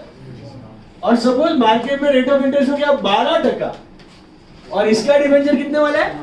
10% वाला. अब सोचो डिबेंचर में इन्वेस्ट करोगे तो फेस वैल्यू का 10% मतलब 10,000 मिलेगा. गवर्नमेंट ऑफ बॉन्ड में कितना मिल रहा है? गवर्नमेंट ऑफ इंडिया बॉन्ड उसमें आरबीआई के रेट के हिसाब से 12% मिल रहा है. तो what will the company do? झक मार के उसको क्या करना पड़ेगा? अपना डिबेंचर का प्राइस लो करना पड़ेगा. वो अपना 1 लाख का डिबेंचर क्या भाव पे देगा? अप्रोक्सीमेटली 80,000. क्यों क्यों क्यों? What is 80,000? इसमें 10,000 मिला. What is 10,000 as a percentage of 80,000? 12.5%.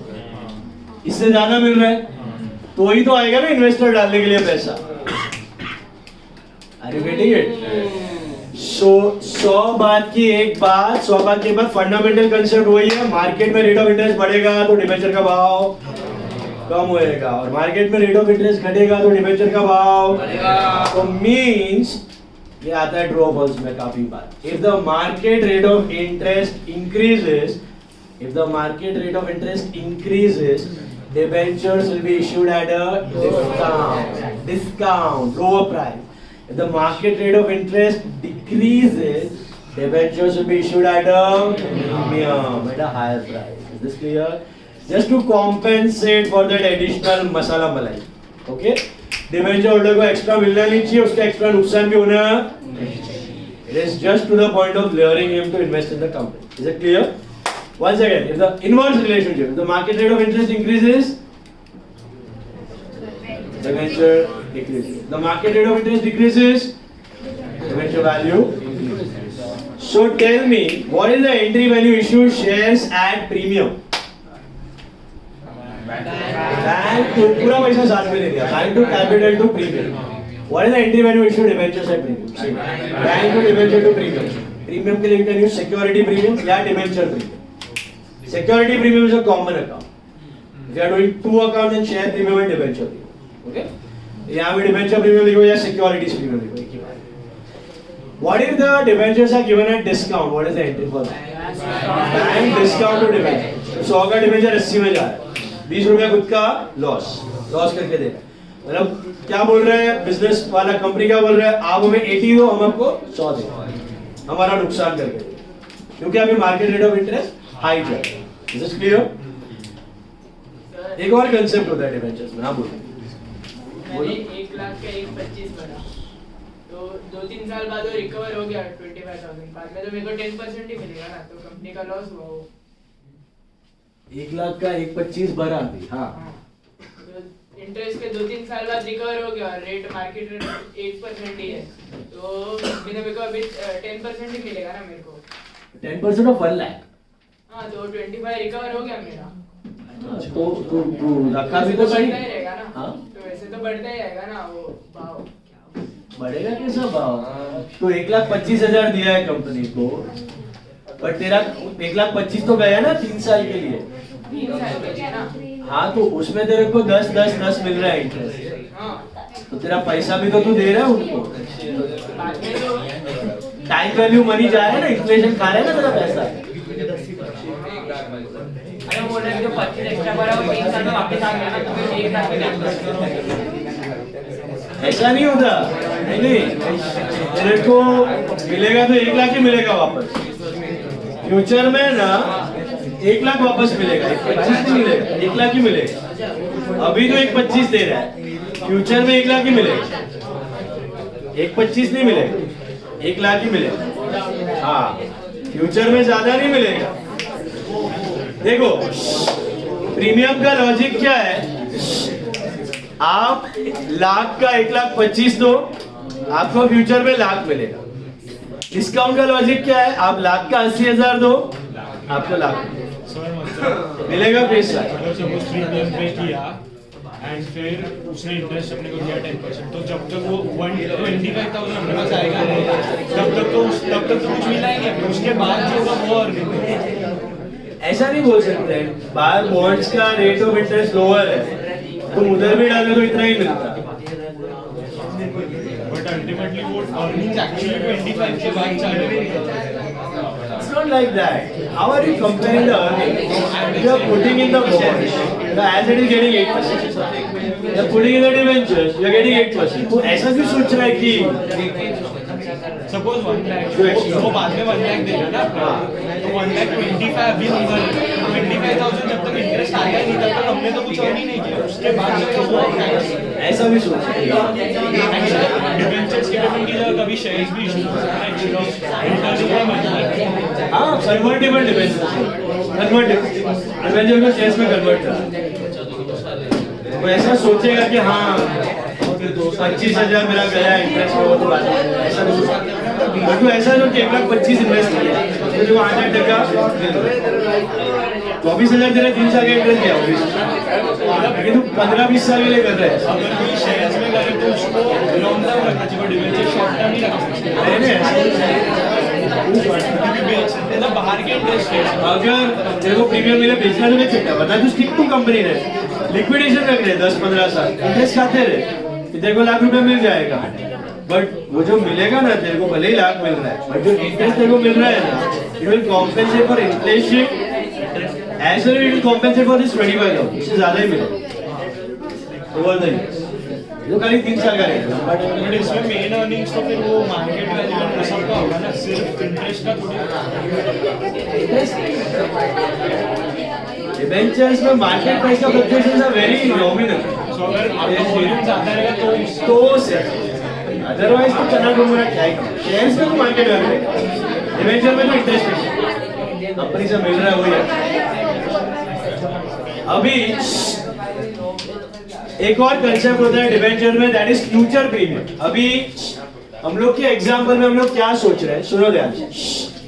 In our examples we are thinking that मैंने कंपनी को 1,25,000 दिया, मुझे रिडेम्पशन पे कितना मिलेगा 1 लाख, या मैंने कंपनी को 80 दिया, मुझे रिडेम्पशन में कितना मिलेगा 1 लाख फेस वैल्यू, बराबर। कभी कभी कंपनी क्या करता है, एक क्लॉज डाल देता है डिबेंचर के एग्रीमेंट में। क्या क्लॉज डालता है कि आपको है ना, हम लोग 1 लाख आप दे रहे हो, समझो पार पे इश्यू है, कितने का डिबेंचर है 1 लाख का है, 1 लाख पे इश्यू किया, आप हमें 1 लाख दो, हम आपको फ्यूचर में 5 साल बाद या 10 साल बाद जब भी डिबेंचर्स रिडीम करने वाले हैं 1,10,000 देंगे। कितना देंगे? आप 1 लाख दो, हम आपको कितना देंगे 1,10,000। इसको बोलते हैं प्रीमियम ऑन रिडेम्पशन। क्या बोलते हैं? Premium on redemption. बट वो 1,10,000 होता क्या एक्चुअली, यू नो दैट 1,10,000 कोई नया एक्स्ट्रा पैसा नहीं देता आपको कंपनी, आप ही का जो इंटरेस्ट है ना वो थोड़ा सा कंपाउंड करके आपको दे देता है। तो समझो 12% का डिबेंचर है, उसको 10% का बना देगा, और 2% जो इंटरेस्ट है वो कंपाउंड करके आपको 10,000 रुपया साथ में दे देगा। तो वही इंटरेस्ट आप ही को थोड़ा जमा करके साथ में चिपकाया जाता है, उसको बोलते हैं फ्यूचर प्रीमियम ऑन रिडेम्पशन। क्या बोलते हैं? Future premium. फर्क क्या है? इंटरेस्ट आपको हर साल हर 6 महीने मिलेगा, बट ये एंड में मिलेगा। तो कोई कोई रहेगा बोलेगा नहीं मेरे को एंड में कंपाउंड होके ज्यादा चाहिए, तो ठीक है तो एंड में ले। कोई बोलेगा नहीं नहीं मेरे को मंथली चाहिए, तो मंथली ले, 6 मंथली ले। ऐसा 7-8 वैरायटी देता है कंपनी। जब भी कोई एनसीडी लॉन्च हो जाए, एनसीडी नॉन कन्वर्टेबल डिबेंचर, तो मैं आपका एक प्रोस्पेक्टस भी आपको सेंड करूंगा ग्रुप पे, अभी भी इश्यू होते हैं।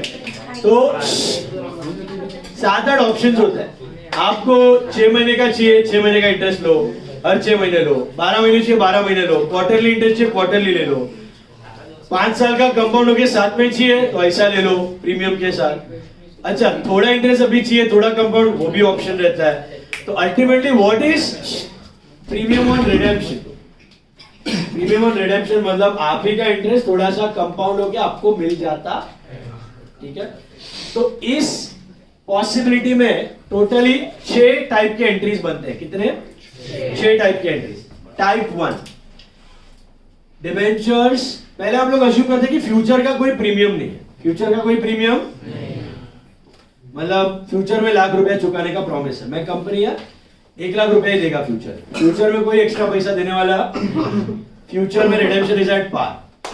तो पहला possibility issue at par, redemption at par. Issue at par, redemption at par. तो entry becomes bank to debentures. पैसा आया, debenture is a liability. Issue at premium, redemption at par. Issue at premium, redemption at par. Bank to debenture to security premium. Redemption to par पे कोई tension नहीं है, 1 लाख ही चुकाना। Issue at discount, redemption at par. Issue at discount, redemption at par. Bank discount to redemption is at par, no tension, I have to pay off. Now same 3 possibilities with redemption at premium. Same 3 possibilities with redemption at premium. Now what happens? Issue at par, redemption at premium. तो bank to debenture 1 lakh, redemption at premium मतलब in future I am promising to pay let's say 10,000 extra, but that 10,000 extra मेरा future का liability है। वो 10,000 के सामने मेरे को आज कोई पैसा मिल रहा है नहीं, अपना जेब से देना पड़ेगा। तो उसके लिए हम एक एक्स्ट्रा एंट्री मारते हैं, उसको बोलते हैं loss on issue of debenture to premium on redemption of debenture. Loss on issue of debenture to premium on redemption of debenture means I have to pay you 10,000, let's say after 5 years. After 5 years So this premium on redemption of debentures. So this is my liability. This is my, ये मेरा liability है 10,000. अभी नहीं चुकाना है, कब चुकाना है? लेकिन मेरे को एक चीज पता है, इसका मेरे को पैसा मिला नहीं है, ये मेरा जेब से ही जाने वाला है. जेब से जाने वाला है तो मैं क्या डेबिट करके रख देगा? लॉस. अभी से करके रख देगा. कंजर्वेटिज्म. एडवर्टाइजमेंट सस्पेंस कि जैसा ये डेफर्ड रेवेन्यू एक्सपेंस दिखा देगा. क्या दिखा देगा? 10,000 रुपया डेफर्ड रेवेन्यू एक्सपेंस दिखा देगा. इसको एसेट में दिखाएगा. और कितने साल के ऊपर राइट ऑफ करेगा पता है? 5 साल. हर साल 2,000 दिखा देगा. तो क्या मेरे को 5वें साल में झटका ना लगे आपको सीधा 10,000 देने का? तो अमाउंट छोटा है, 10 करोड़ हुआ, 30 करोड़ हुआ तो बड़ा अमाउंट हो जाए.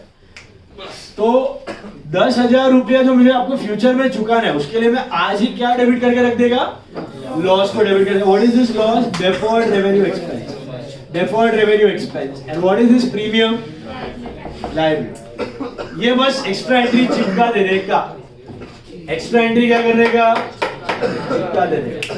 कब चिपकाने का? Whenever redemption is at premium. So first example, issue at par, redemption at premium. तो issue at par का एंट्री क्या है? Bank to debenture. ये चिपका दो. तो कंबाइंड एंट्री बनेगा bank account debit, loss on issue of debenture debit to debenture to premium on redemption. Now issue at premium, redemption at premium. Issue at premium, redemption at premium. What is issue at premium? Bank to debenture to security premium. Issue at premium क्यों होता है? If the market rate of interest is lower, the debentures are issued at premium, right? Lakh का 1,25,000. तो bank to debenture to security premium, that's issue at premium.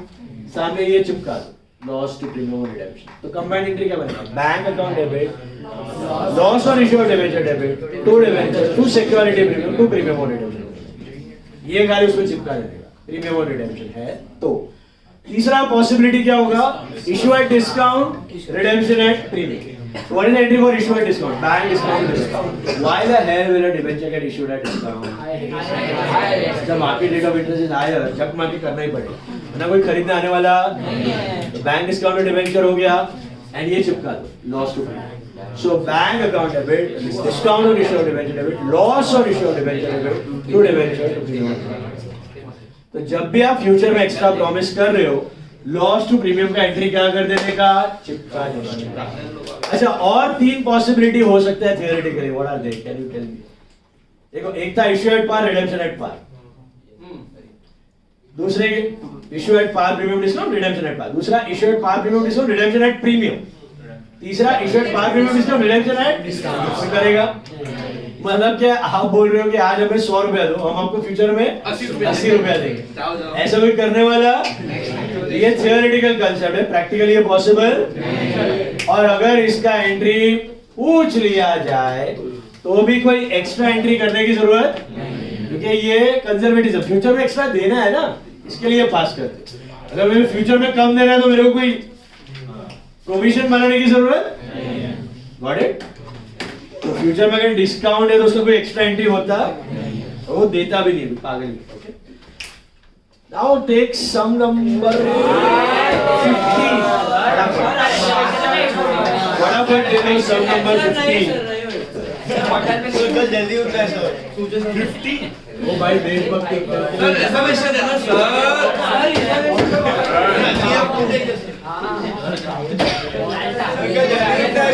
चलो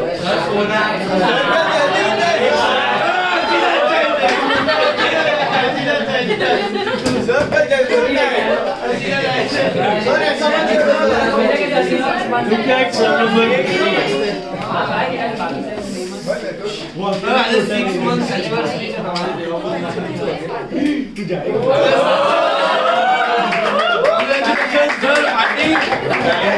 से हमने बड़ी खबर है. हमें स्टोरी भी नहीं लाई कि तो भी हमें कि तुम्हारे हमारी 6 months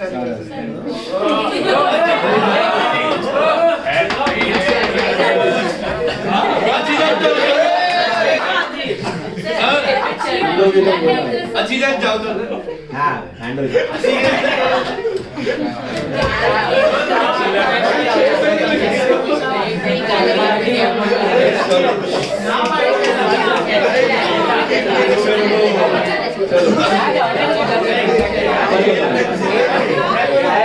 कल सवेरे मिलते हैं।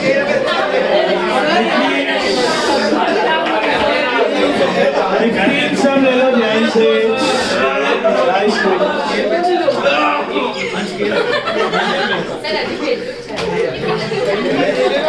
याद हो 4 लोगों को बीमार करेंगे, 4 लोग को और बीमार करेंगे। तो क्या कर भाई 15 सब Mukesh sum number 15 Vicky limited issued page 243 चलो ध्यान दो इधर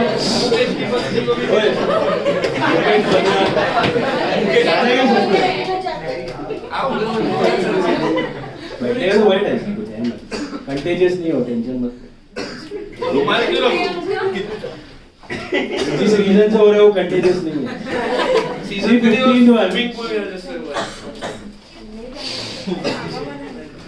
विकी लिमिटेड issued 15 सब देखो ध्यान से 1008% debenture of 100 each repayable at the end of 10th year past journal entries assuming that देखो अभी ध्यान से repayable at the end of 10th year shares कभी repayable होएगा when are shares repayable you know on liquidation because owner का पैसा है तो लाइफ टाइम तक कंपनी के साथ होना, ओनर पीछा नहीं छुड़ा सकता। आपको निकलना है तो आप बेच के निकलो स्टॉक मार्केट में, वैसे ही डिबेंचर आपको निकलना है तो बॉन्ड मार्केट में ले लो, बट रहोगे टिके रहोगे कंपनी में तो भी 10 साल में आपका पैसा वापस मिल जाएगा। लोन होता है ना, लोन परमानेंट लाइफ टाइम तक रहता होता है, इसको बोलते हैं अपना इररिडीमेबल डिबेंचर बोलते हैं। क्या बोलते हैं? इररिडीमेबल। 99% डिबेंचर्स आर रिडीमेबल, 10-5 साल में चुका देता है। इररिडीमेबल डिबेंचर है ना, लाइफ टाइम में चुकाने वाला नहीं, सीधा एंड में जाएगा लिक्विडेशन के बाद, और वैसे बहुत रेयरली होता है। तो यहाँ पर company is issuing 1008% debenture of 100 each, repayable at the end of 10th year. Past journal entries assuming that A, B, C, D, E, F, 6 cases, all 6 are independent of each other. First one, पढ़ो ध्यान से क्या पूछा है? Issued at 5% discount and repayable at par. So, is there any future premium promised by the company? Do we need to pass that loss to premium?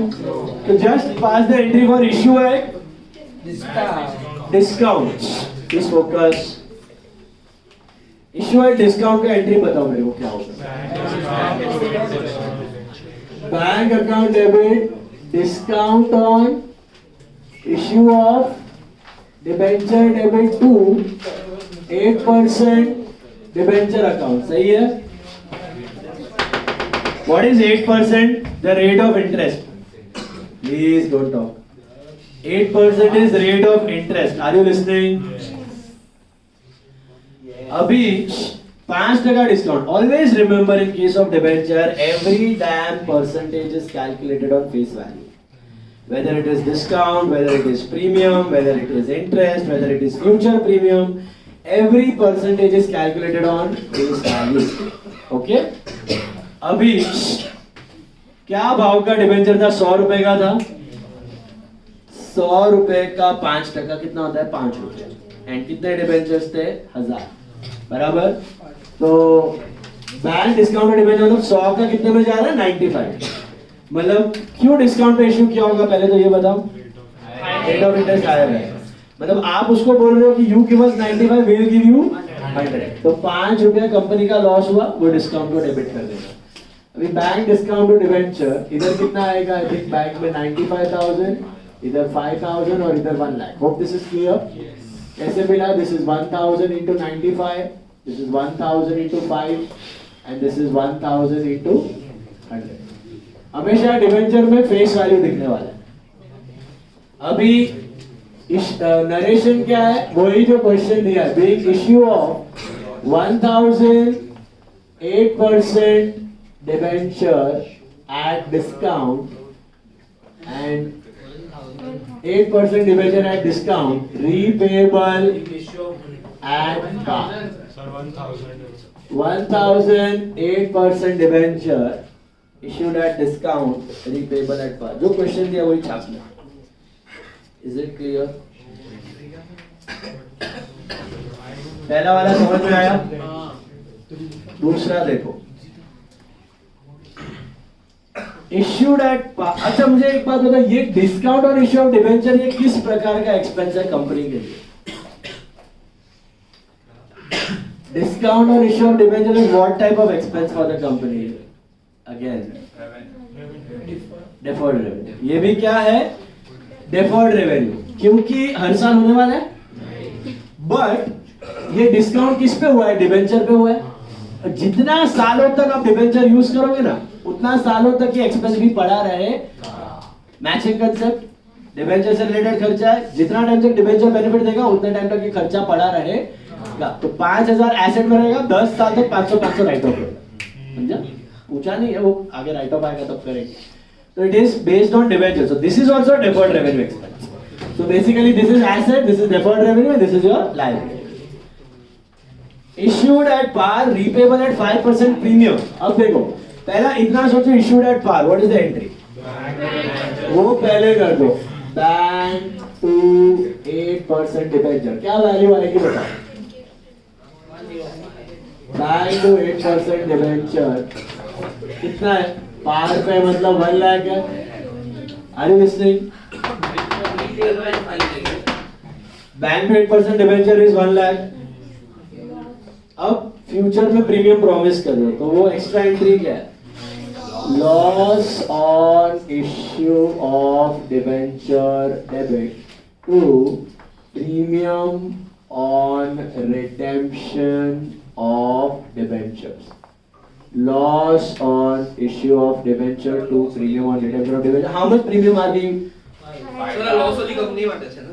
आपकी company, हम company ही हैं. हम कंपनी मतलब कंपनी के लिए लॉस है और जिसको दे रहे हैं उसके लिए प्रॉफिट है. उसके लिए फ्यूचर में ज्यादा मिलेगा उसको. 5000. कितना प्रीमियम है? 5000.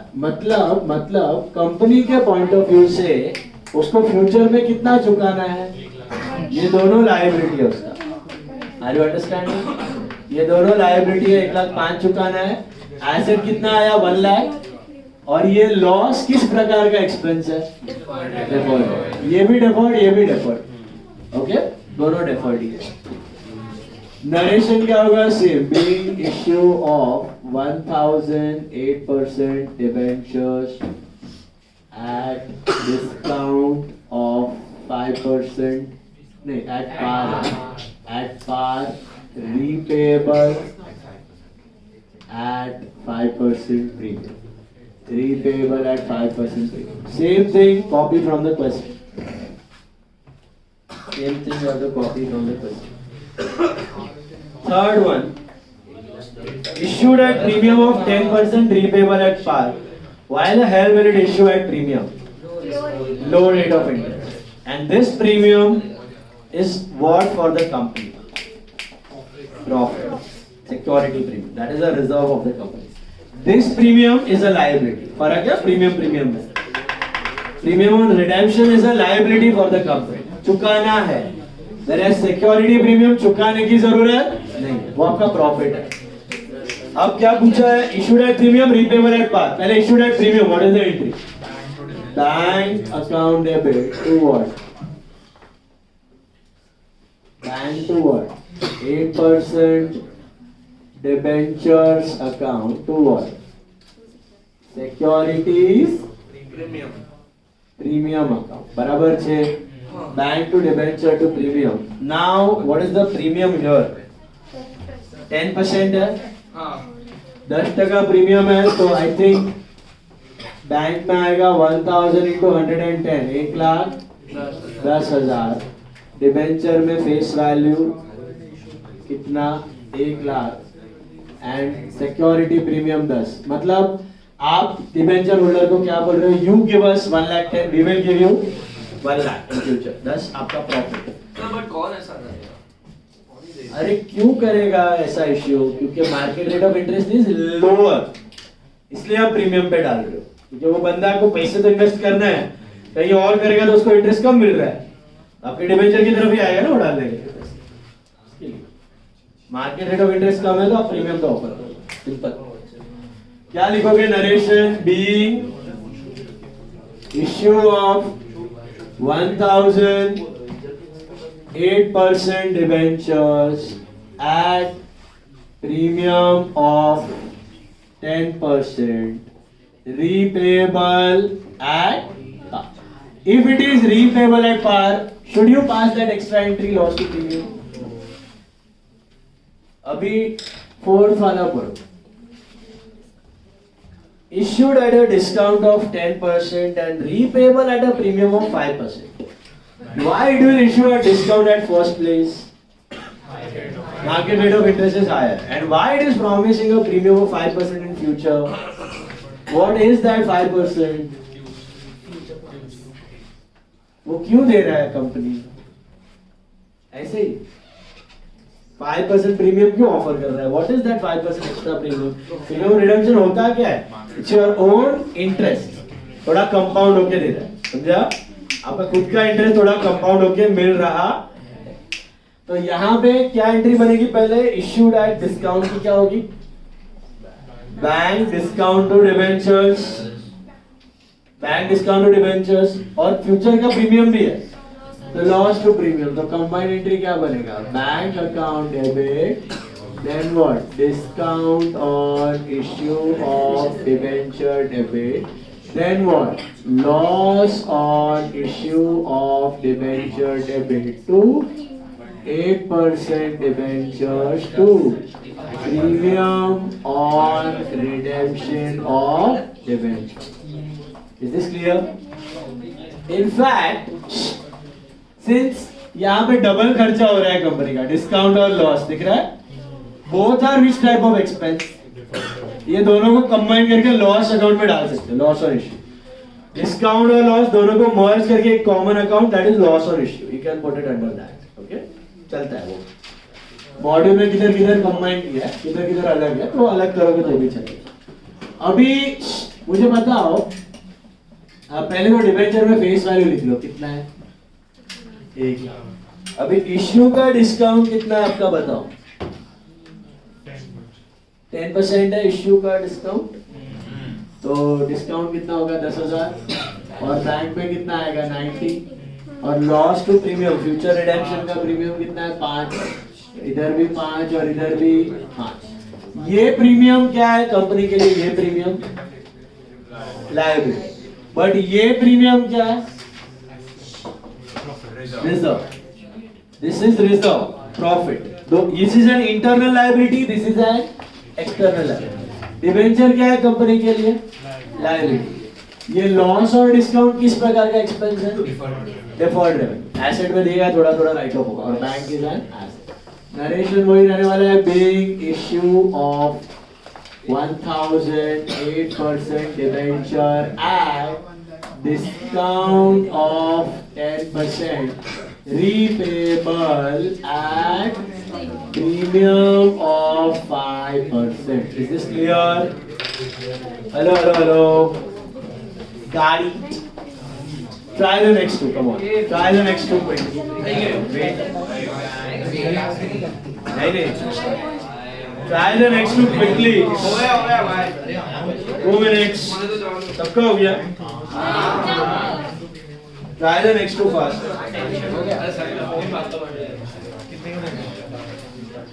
Try the next two fast.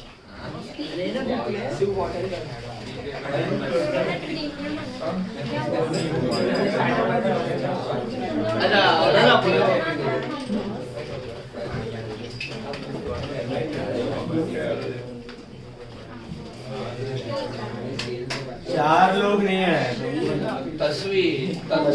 तत्व तो गया कुछ सौर्य दिखता है। तस्वीर और तन्वी नहीं आई यार। कौन सा एग्जाम? ओम और तन्वी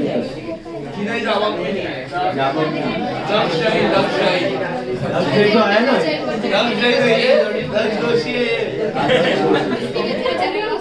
लक्ष्य तो आया अभी चेक कर लो last two please check issued at a premium of 5% and repayable at a premium of 10%. सुनो ध्यान से guys. Issued at a premium of 5% and repayable at a premium. Entry होगी बैंक अकाउंट डेबिट. ध्यान से सुनो. Bank account debit. Loss on issue of debenture debit. To debenture 8% debenture to security premium to premium on redemption of debenture. Bank account debit should be 1,05,000. To debenture 1 lakh. To security premium 5,000. Or loss to premium would be 10,000. Are you understanding? Yeah. Okay, tell me in this entry what is bank for the business? What is loss on issue? Therefore, that is also an asset. What is debenture? Liability. What is security premium? Profit, reserve, internal liability. दोनों liability है. Internal है security premium is a reserve. And what is premium on redemption of debenture? That's your liability. Is clear? Amounts are clear? Issued at par, repayable at par. What is the entry? Bank to 8% debenture, that is 1 lakh. All of you got that? Now, एक समय मैंने shares का आपको homework दिया था.